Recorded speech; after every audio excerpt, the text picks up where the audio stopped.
This is the Simpit. I'm Sean Cole, and today we're checking out the all-new Simagic Zeus GT steering wheel. The Zeus GT is a modular wheel that goes for $349, and it is just one part of the new Simagic ecosystem, a platform that's built upon interchangeable rims, a removable MagicDash display, and the all-new AirLink wireless data system. On its own, the Zeus GT steering wheel is a very solid wheel. It features a 300mm cut-off top GT-style rim wrapped in real leather with no stitching where your hands rest. It's very comfortable and it has a very aggressive feel for a 300mm steering wheel. It's quick, responsive, and still precise. The front of the central hub is injected molded with plastic and carbon fiber insert, built over a die-cast aluminum back. The result is a rigid, flex-free rim, and that strength carries all the way through the NRG-style wireless quick release. Combined with my Evo base, it's one of the most robust setups that I've ever used. Now, from the driving position, I've got 10 backlit RGB customizable buttons. I can reach all 10 of them without taking my hands off the wheel, and they have a strong audible and tactile click. No accidental presses from brushing upon these. The wheel also includes a sticker sheet for labeling, and when you combine that with the custom button colors, it's easy to find what you need in the heat of the moment. Another set of controls that are quite literally at your fingertips are the two 7-way joysticks. These are the same style we've used dozens of times before: up, down, left, right, twist, and push. They're responsive, easy to hit without over travel, and they sit in a great spot for quick adjustments. Nothing fancy or new here, but they work exactly the way they should, and they're a nice part of the overall control layout. I found the up, down, left, and right press-in actions easy to operate without removing a hand, but for the twisting action, I did have to reach over to operate it.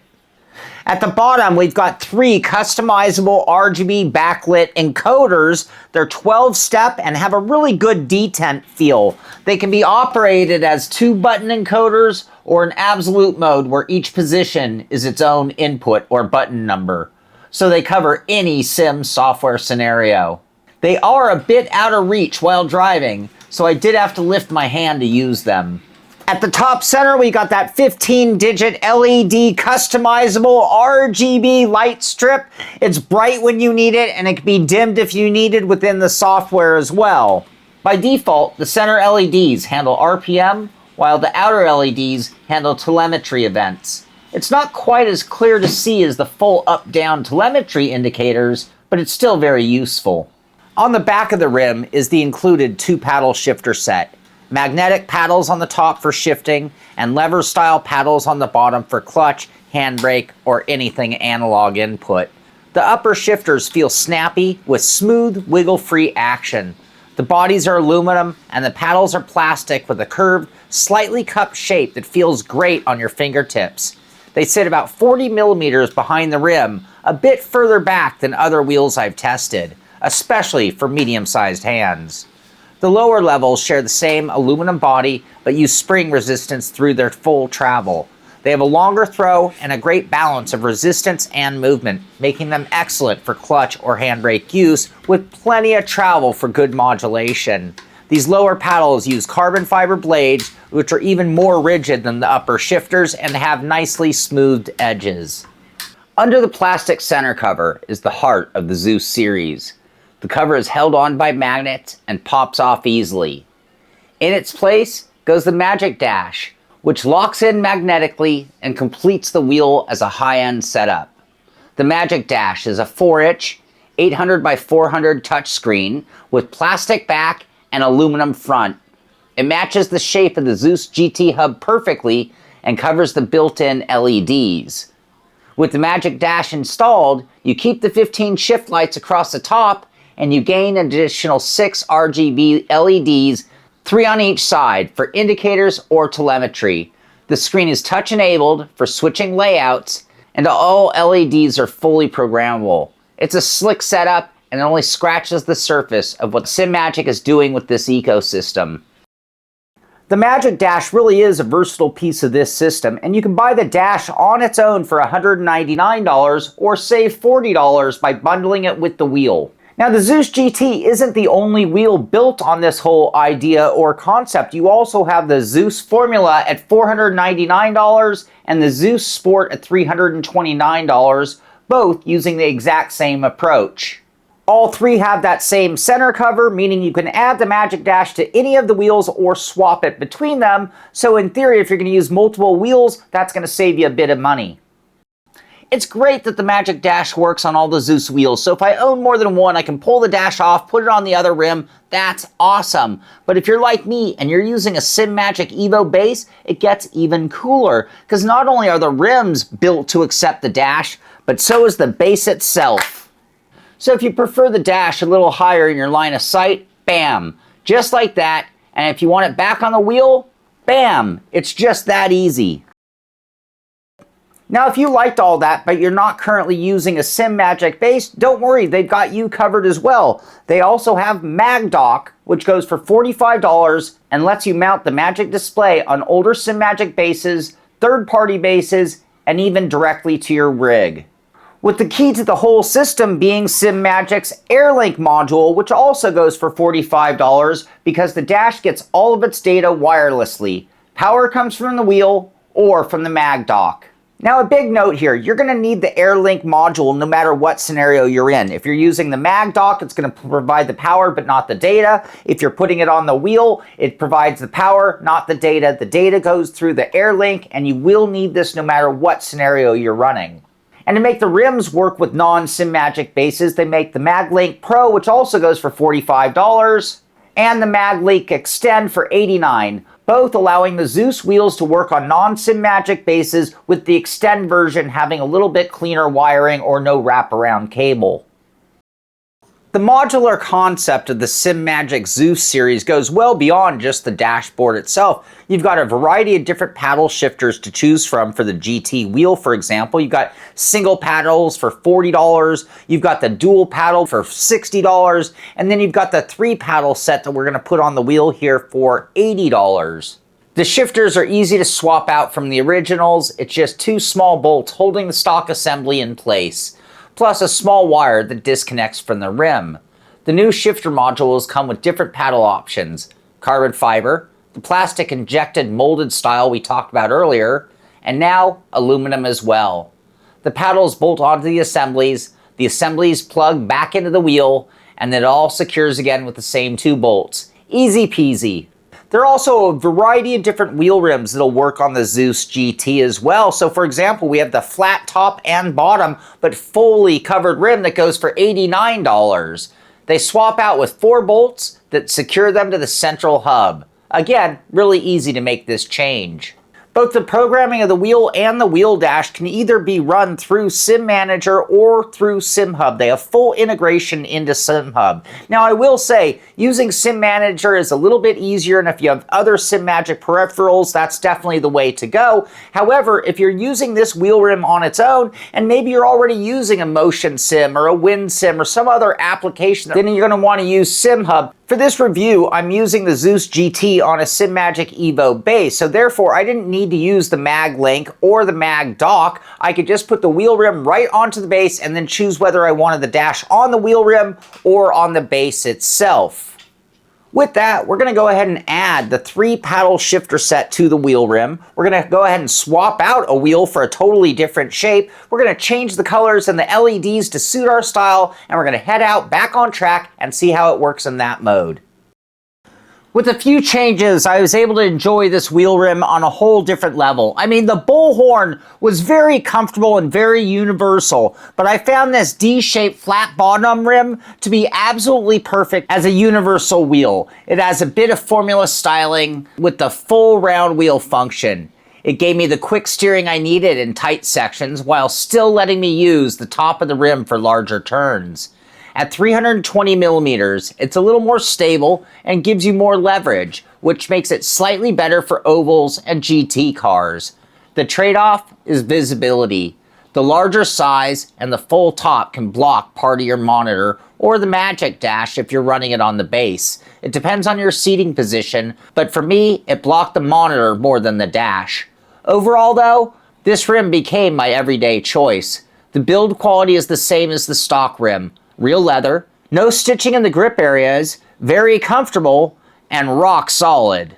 Even with the wider rim, everything stayed easily within reach. All the buttons and the 7-way sticks. Still had to lift a hand for the encoders. I mean, we're only talking about 10 millimeters more inboard than with the bullhorn rim.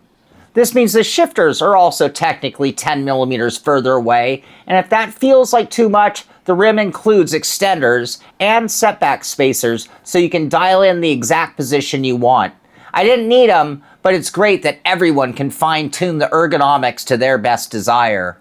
We also installed the triple shifters, which honestly not everybody's gonna need, but the nice thing about it is despite them being different modules, the main shifters and the lower paddles feel like they're in the exact same position. They also have the exact same throw and snap and overall feel, same with the lower analog levers.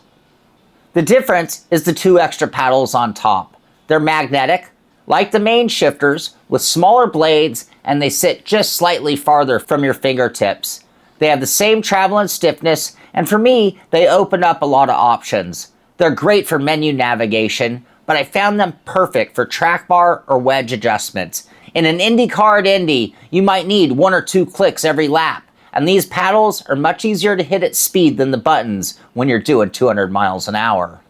I already talked about all the button backlighting and the encoders and the dashes and the rev lights, but for me, when you take the time to get it all dialed in just right, the wheel really starts to take on a shape. And I think that's the big difference between so many rims out there, is getting a color scheme, an overall look that really matches what you think it should look like. Not only does it look cool because it's the color pattern that I like, but it also is so functional because I don't even have to think about what anything on the wheel does. It's almost second nature or just instinctive. Now at this point, I honestly can't tell you if I prefer the dash on the steering wheel or on the wheelbase. They both have their advantages and disadvantages, and I think it's really a personal preference, and maybe the option to switch them is exactly what some drivers need. I mean, even with just one rim, I'm not switching the dash from wheel to wheel. I still found myself switching between the 2 positions and not being sure which I prefer. Now, I came to a stop to demonstrate this best, but I do have one argument about the dash being on the steering wheel for the Zeus GT, and that being, despite the magnets holding the dash on the wheel rim rather well, I mean, under normal use, everything's fine, everything's great. But if you even just touch the top, it does pull away, and it actually even falls off. And during my review, I had it fall to the floor at least once during testing. Mounting on the base avoids that, and it also gives you access to both sets of LEDs. I don't need them duplicated, so I use the wheel's built-in LED strip for bigger, more noticeable indicators, wheel lockup, flags, and other telemetry that can be easy to miss. With so many features packed into one basic steering wheel, it's likely that you missed something throughout this review. So to make sure we focus on the most important aspects, let's break things down with the good, the not so good, and the bottom line, starting off with the good, and that being that modular ecosystem: shifters, dash, wheel rims. Dash works on wheel or base or MagDock.